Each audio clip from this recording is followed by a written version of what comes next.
बीवी गैर मर्द की तरफ कब और क्यों जाती है, मुआशरे की एक तल्ख हकीकत। दोस्तों, अगर किसी को मेरी बात बुरी लगे तो मेरी तरफ से एडवांस में मुआजरत। करवट बदल के आंखें बंद किए ही उसने तकिए के नीचे से फोन निकाला जो मुसलसल वाइब्रेट कर रहा था। आंख खोली और फोन की स्क्रीन पर ब्लिंकिंग करता हुआ जाना पहचाना नंबर देख के उसे कोफ्त हुई। इस वक्त उसे क्या मुसीबत पड़ी है। कुछ बड़बड़ाते हुए उसने कॉल काट दी और मैसेज टाइप किया कि इस वक्त बात नहीं कर सकता, वो साथ सो रही है। मैसेज सेंड करके वो जवाब का इंतजार करने लगा। फोन की स्क्रीन लाइट जो ऑफ हो गई थी, मैसेज रिप्लाई आने पे ऑन हुई। उसने जल्दी से मैसेज देखा और साथ ही अपने बिस्तर से उठ बैठा। बिना कोई आवाज किए बिल्कुल आहिस्ता से वो बिस्तर से उठा और अंधेरे में ही चप्पल ढूंढने लगा। चप्पल मिली तो उसने आगे बढ़ के धीरे से दरवाजा खोला। बाहर की लाइट ऑन थी। दरवाजा खुलने से कमरे में हल्की सी रोशनी हुई। उसने मुड़ के पीछे देखा कि कहीं वो जाग ना गई हो, पर जब बिस्तर पे नजर पड़ी तो बिस्तर खाली था।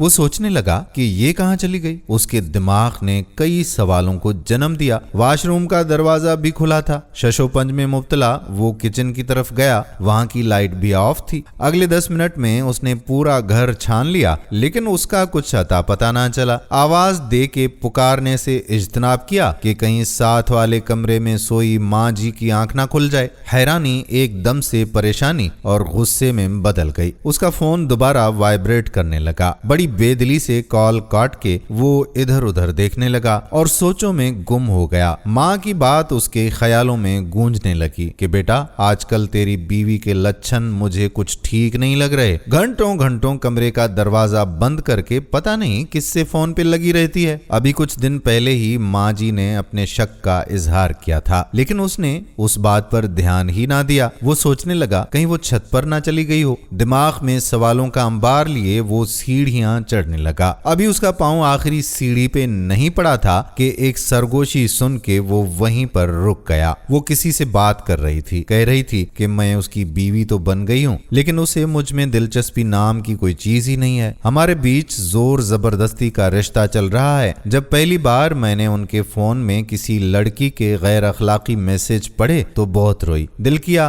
कि उनसे कहूं, पर डर गई कि कहीं गुस्से में आके तलाक ही ना दे दे। जब मैं सो जाती तो वो घंटों किसी से फोन पे बात करते रहते। मैं अपने आप को अंदर से खाती रही, लेकिन कितनी देर बर्दाश्त करती। कोई तो हो जो मेरे दिल की बात सुने, कोई तो हो जिसे मैं अपना कह सकूं। पर जब से तुम मेरी जिंदगी में आए हो ना, तो लगता है कि कोई अपना है जो परवाह करता है। मैं जब भी परेशान होती हूँ तो तुम्हें याद करती हूँ। तुमसे बात करके दिल का बोझ हल्का हो जाता है। वो अगर अपने दिल की बातें किसी और से करते हैं तो मेरे दिल की बातें सुनने के लिए मेरे पास तुम हो ना। सरगोशियां भी जारी थीं, लेकिन उसकी बर्दाश्त कम पड़ गई। गैरत के समंदर में तूफान उठा और उसने कदम आगे बढ़ाया कि आज तो इसे इसके धोखे की सजा मिलकर ही रहेगी। इतने में उसके फोन ने फिर से वाइब्रेट करना शुरू किया। सारे जज्बात एकदम ठंडे पड़ गए। एक पल के लिए जैसे सब कुछ रुक गया हो, जैसे किसी ने उसकी जुबान जकड़ ली हो। पांव आगे ना बढ़ पाए। वो किसी शिकस्त खुर्दा इंसान की तरह वापस सीढ़ियां उतरने लगा। सरगोशियां अब भी कानों में पड़ती रहीं जो कलेजा छलनी कर रही थीं। अपना फोन पावर ऑफ करके वो बिस्तर पर लेट गया।